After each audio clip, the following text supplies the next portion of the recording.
for inviting us and having these wonderful creators join us for this panel today. I'm Quincy Kevin. I lead creator partnerships for the Americas at Snap. And I am here with three fabulous creators, Zaina. That's me. Alaska. And Lala Milan. Hello, everyone. So each of these creators are a part of the 523 program, which is Snapchat's program that focuses on elevating diverse voices from underrepresented communities on our platform and off platform. And it's a one-year program where we focus on education and opportunities. Each creator gets a $10,000 per month stipend for 1 year. We also focus on partnerships, giving these creators access to industry leaders, brand partnerships, best practices, tips and tricks, early programs on the platform, product testing, and so much more. So we're going to dive into inclusivity today, the importance of it both on Snapchat but also in marketing. Let's get started, though, with a little introduction from each creator. Tell us a little bit about yourselves, who you are as a creator, and the type of content you like to create. Zaina, let's start with you. Hi, everyone. My name is Zaina, and I create lifestyle content primarily in fitness, wellness, and self-care. I have my followers follow me on this journey of mine in hopes to also inspire them as well. And with that, you can see anything from tracking my fitness progress to sharing my egg freezing journey, attempting to cook, keyword attempt, also like traveling and all of the above. With me, it's all about diving in, trying something new, and taking everyone on the journey with me. And so I started creating content on Snapchat earlier this year, actually, and I just love bringing my Snapchat fam along with me for the ride. Alaska, over to you. My name is Alaska, and I'm a lifestyle creator, and my content ranges from posting about different campaigns that I'm working on for my marketing company, which I founded and I was since put in the Forbes 30 Under 30. And in addition to that, it might range from posting myself walking with lions over in Africa to going to the Cannes Film Festival over in France. But I like to do some of those things, which I feel like are pretty exciting. But some of my most watched Snap stories will be myself just going to the DMV or doing something super generic. And Lala, last but not least. Well, I'm Lala Milan, and my content is pretty much entertainment, but lifestyle as well. So you can catch me doing anything from comedic skits, just being my authentic, funny self. I think I'm funny. And now I've introduced my family into my Snapchat, so I have 3 new characters, my mom, my brother, and my son as well, and also building my vaginal wellness brand called Vagitamins. So yeah, a little bit of everything.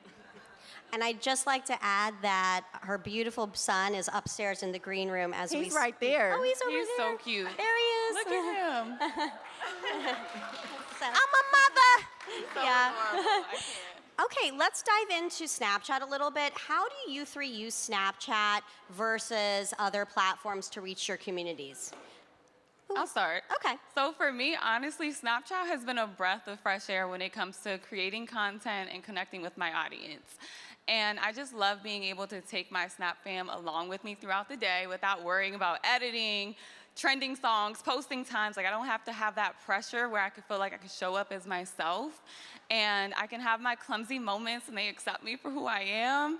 And also, like, it's almost like being on FaceTime with your best friend, and they actually styled me today. So I hope you like my outfit. They voted for this one. Oh, that's great. I love that. Okay, Alaska, what about you? For me, Snapchat's pretty interesting because relationships are everything on there. So you just go on Snapchat and you post just super raw, organic content, whereas like on other platforms, I may only post like 2 times a month. Earlier this week, I was out at Ad Week in New York, and I posted 138 times in one day. So that's just the difference with me with other platforms. For me, I love Snapchat because, like Zaina said, it doesn't require editing. I feel like nowadays, all the other platforms, you have to be perfect and you have to be strategic. But Snapchat, I can wake up with a scarf on, no wig, and I'm like, good morning. And they're like, good morning. If I do that anywhere else, they're like, girl, go get dressed. And it's like, you know, so Snapchat, I get to be authentically me all day, every day. And every hour. I love that too. I get to post no matter what time it is and people will still watch it versus other ones it's like post at this time for the most engagement. It's no stress. It's very lax. I love that about Snapchat. Yeah, authenticity is key on Snap. I think, you know, if you're familiar with the creator community, you understand that being a diverse creator is filled with its own challenges. And also, it's really competitive to be a creator nowadays. Tell us, with that background, what compelled you to apply to 523? Who wants to go first? I'll go first. Okay. So I just wanted to apply because of all the benefits. I mean, obviously you mentioned a stipend. That was one of the many reasons, one of the larger reasons.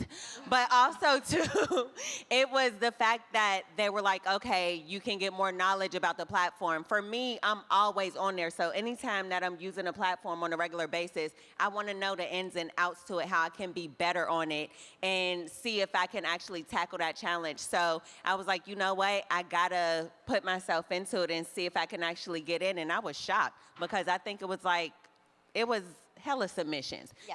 More than enough Correct. for me to not think I was going to get it, but I did. God is good. For me, I transitioned from the corporate world where I was working in talent and casting for unscripted shows to being a full-time creator at the top of this year. So I applied because I needed someone to hold my hand through this process because it's hard out here in the streets, especially for diverse creators. And I just felt like everything that 523 had to offer was really just everything I could have dreamt of for my first year as a creator. And with the funding, it's like giving it's giving room for creative freedom where you can take that next step with your content, make compelling content. For example, my sister came to visit me for a full month. And I took advantage of that. I'm like, okay, what haven't you done? What's on your bucket list? 48 hours in Vegas. And we took my Snap fam with me. And it was just so fulfilling because at the end, they're like, thank you so much. Like, I felt like I was there with y'all. And I wouldn't be able to do that in my first year of being a content creator. There are a lot of hidden costs to creating good content. And I'm glad, you know, we're able to support that. Alaska, what about you? So with this as well, I feel like it's a great opportunity to be able to look at this platform and take it seriously because years ago I had first gotten on Snapchat just to use it just to communicate with friends and everything. But when I started to realize there were opportunities to monetize and grow a following, I got to see that it was really unique because these people are literally my Snapchat family. Like they tune into my content like it's a reality TV show. They know the characters like Lala's one of my best friends in real life and everything, and if I don't post her for a while, they're like, where's Lala at? Did y'all fall out? Y'all not cool anymore? And we probably did at that time. And they'll know. But with this though, I feel like this program is a great opportunity because it really gave us space to really treat social media and treat being a creator like a full-time job. And we're given that opportunity to really take it seriously because a lot of us don't get these opportunities to get these brand partnerships and these brand deals. So now that we do have this opportunity, we can really take that seriously. Yeah, the fans on Snapchat definitely pay attention, right? They really do. Okay, you are now 3 months into the program, so 9 months to go. How has your experience been so far in 523?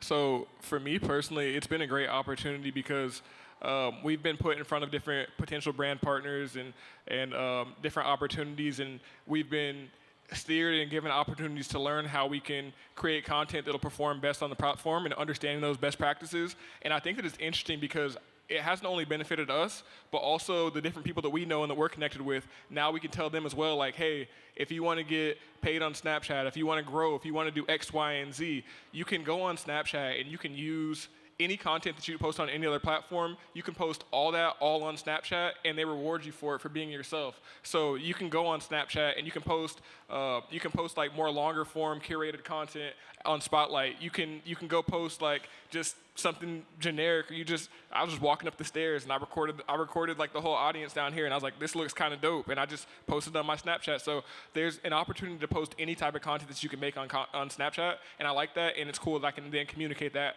as well to other people that aren't even necessarily a part of the program. So each one teach one. Yeah. Nice. So for me, the 3 months of being in a 523 program has actually superseded my thoughts of what it would be. I love the fact that we do bi-weekly meetings for them to check in, and we get to go over our insights, because I am always the type of person, I'm just like, just put it up there, it doesn't matter. But now with Snapchat and us actually going over what I've been posting, it's like, oh, this actually performed great. What was good here? What made people want to watch here? So now it helps me to curate my content even better, which ultimately gives me a return of more followers to Lala Nation. So I love that. But also, too, being able to be put in front of amazing brands who I potentially wouldn't have had access to prior to, because I know that with 523, they're like, hey, there's 15 creators that we have. We would love for you guys to look at their content, and they're choosing us. So that's a great feeling as well. It also boosts the confidence when it comes to posting on Snapchat. Yeah, and for me, it's been amazing because obviously I'm new to being a full-time creator. And just to echo what everyone has been saying so far, it's just been so great to have that one-on-one mentorship. They actually care, and I'm not just saying that's because I'm up there and sitting next to you, Quincy. I really do feel like Snapchat definitely cares, and it's like the mentorships, the events, the networking, being able to connect with like-minded creators who genuinely want to support each other. It's been amazing so far, and I can't believe it's been 3 months already, and I need time to slow down. I do too, so I don't want this program to end ever. Okay, well, let's slow it down yeah, then. no, I know, right? She's like, let's keep the money going.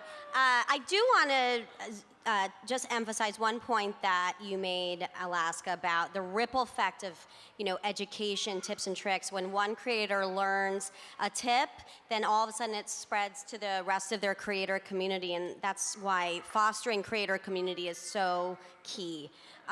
Okay, so where do you see yourselves at the end of the 523 program? What are your general goals over the next year? So for me, I came into the program with the goal of having even more followers on there. So it's my platform that has the least amount of followers, but I'm the most active on there. So my goal is to reach 1 million followers on Snapchat, but also to continue creating fire content that people can live vicariously through. What I've realized is that my life is normal for me, but for a lot of others, they're super appreciative to be able to see it firsthand. So my goal is to just keep creating amazing content and to get more people to join Lala Nation. I love that. For me, I just want to take entrepreneurship as a creator to the next level, especially evolving my brand in fitness, wellness, and self-care. And I know self-care just sounds so vague, but it's really just asking yourself, how am I prioritizing my well-being? And it could be booking last-minute trips somewhere. It could be okay, I'm gonna go get a massage or try a new product, but really what fulfills you in that moment. So I want to translate all of that into having fitness programs and wellness programs, or figuring out if there's a self-care guide I could do. I'm really into herbal teas. Can I make my own tea line and bring my Snap fam along with me? There's just all the things. I'm just open, but I'm really looking to utilize this time to continue to build. And for myself, it's two different things. I definitely want to grow my community, and when I say grow my community, I don't only mean just on Snapchat. With Snapchat, our followers and our fans on here will support us anywhere with anything that we do. So yes, I do want to grow my followers on Snapchat, but these people are hyper fans compared to any other platform that I've ever been on. So that's number one.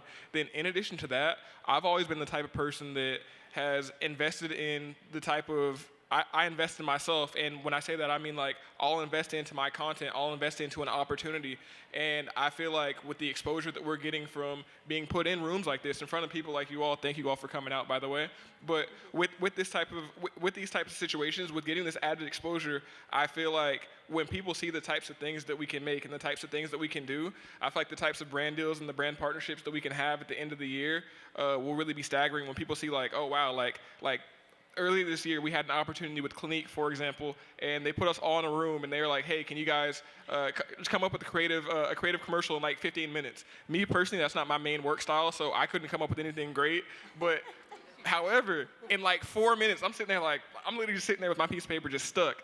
I look over, Lala shot a whole cinematic commercial that literally had me crying. Like it was too funny, and she shot this in like 4 minutes. But the fact that prior to that, had you done any brand deals on Snapchat prior to that?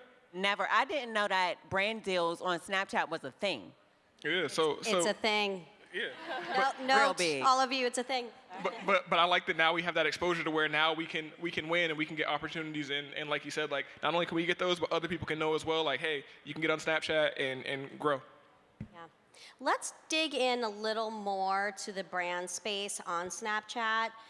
With program sponsors like Clinique and AT&T, tell us a little bit more about each of your experiences working with those brands and how it went. So let's start with you, Zaina, for Clinique, and then we'll go to the two of you for AT&T.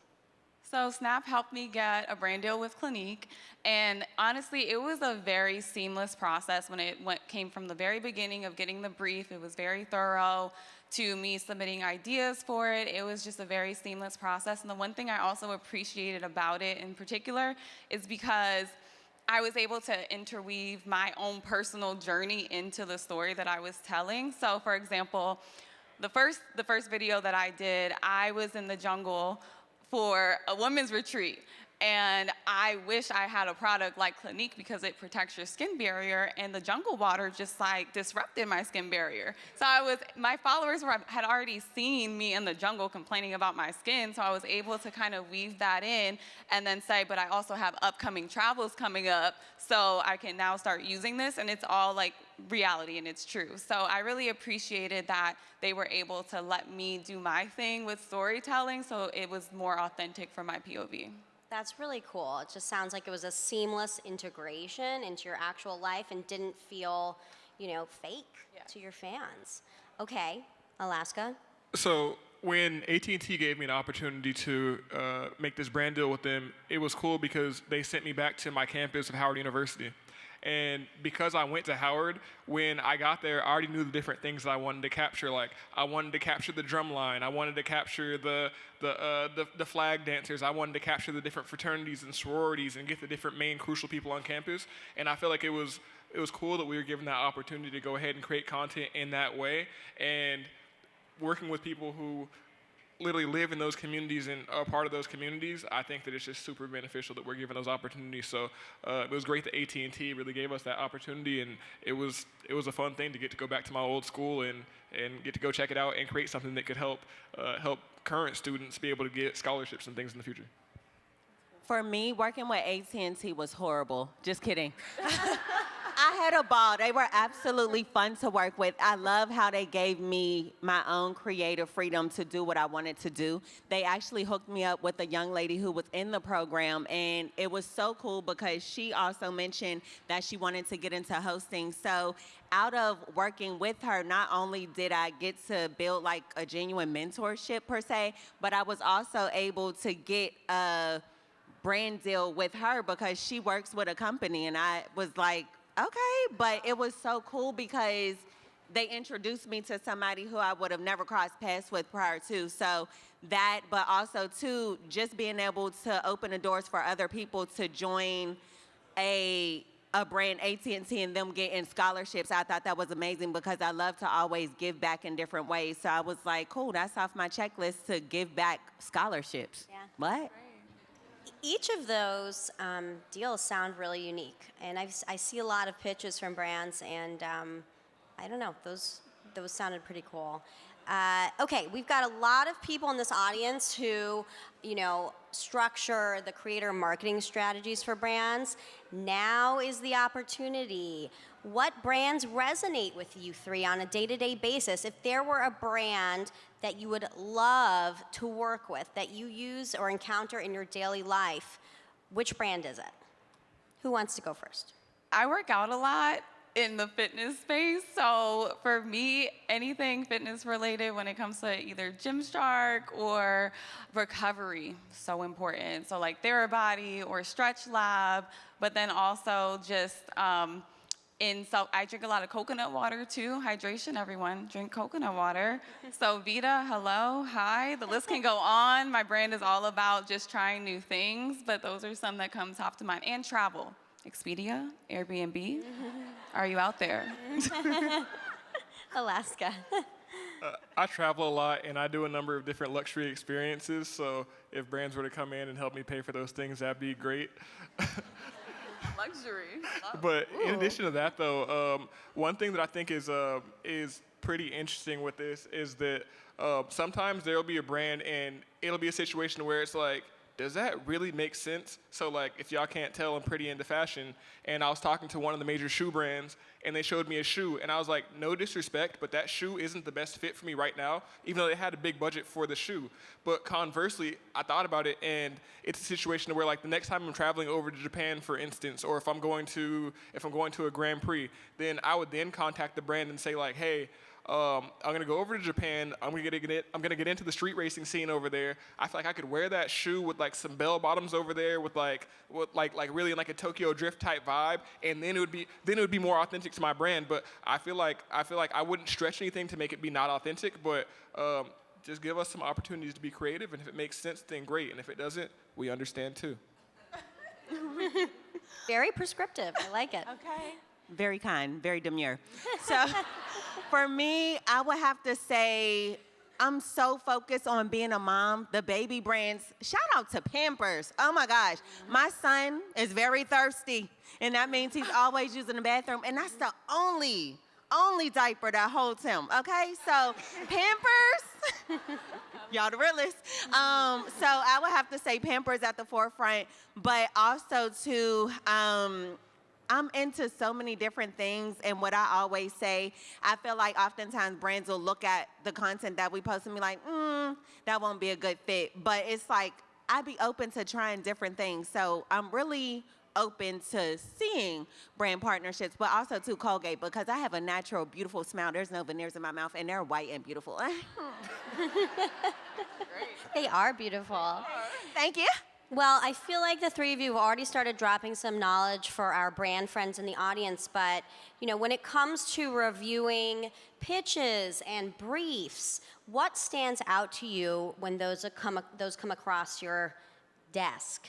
Help our audience understand what works and what doesn't work from a creator's perspective with a brand pitch or a creative brief. So the biggest tip that I would give is, again, like with having a marketing company and already working with a number of like major corporations and everything, I fully understand that there are certain limitations that you have to follow, and there are certain things that you can and cannot do. But with that, what I feel like would be super important is, in addition to having a brief, to also have like calls or potentially multiple follow-up calls with your creator, because a lot of the times there'll be certain things that it's like, it might be on the borderline, or it might not necessarily be included in your guidelines. But if you go back and ask, like, hey, can this creator do X, Y, and Z, then they might be able to stretch it to make it fit. So, because I've with different campaigns that I've done in the past, I've had creative ideas that we weren't able to do, and then after the campaign, we discussed it, and they were like, oh, you could have done that, and it would just been more helpful if we could have had that conversation up front. For me, I'm a visual learner, and I just need to see examples. So I think that is like, when I see a brief and there's an example, I'm like, thank you so much. So I would say, but beyond that, just keeping it simple. The do's and don'ts also go a long way, because then it's like, okay, I can follow along with that. But overall, just the follow-ups, I definitely agree with. Like, having more follow-ups would be great. And yeah, those would be my few little tips. I know you have some tips, Lau. You know I do. So for me, when it comes to working with brands, I wish that they would initially say, hey, I was drawn to you because of this. That will let me know where exactly to go with the content, right? Of course, the do's and don'ts are very beneficial, but also, too, don't limit me, because I feel like you came to me because you like what I do. So when you like what I do and then you're like, hey, but don't do this, don't do that, basically just do this. It's like, I thought you liked what I did, So just give me that creative freedom, while also, too, just let me know, hey, we love this about you, and we would love for you to do your thing for our brand and show us how you see it, because I feel like we know what resonates the most with our audience. Yeah. I feel like there were some gems in there. Thank you for those answers. Okay, we have 5 seconds. What do you want the audience to understand about the importance of inclusivity in marketing and advertising? What are your final words of wisdom? If you're not 7 feet tall, you can't necessarily be a professional basketball player. And a lot of the times, these professional athletes that look like us, they'll be the main people that are getting brand deals and everything. But according to McKinsey, by 2030, $1.7 trillion will be the black economic buying power. So with that being said, when you work with diverse creators, you're getting an opportunity to reach those people and reach those dollars. So I think that's very important because, again, we can't necessarily all be professional athletes, but it goes so much further because when you look at what the youth these days want to be when they grow up, they want to be creators. They want to be snap stars. Like that's their ideal goal of what they would like to be when they grow up. And I mean, for myself, I grew up watching my mom work 3 jobs at the same time. I come from nothing. That's very relatable. Anybody could be me at the end of the day. Yeah, I would say with diversity and inclusion, especially in marketing, it's just important for everyone to feel seen and heard. And inclusivity just shouldn't be a trend. That should be something that is ongoing because it lives beyond the campaign. It's something that will have an impact on future generations.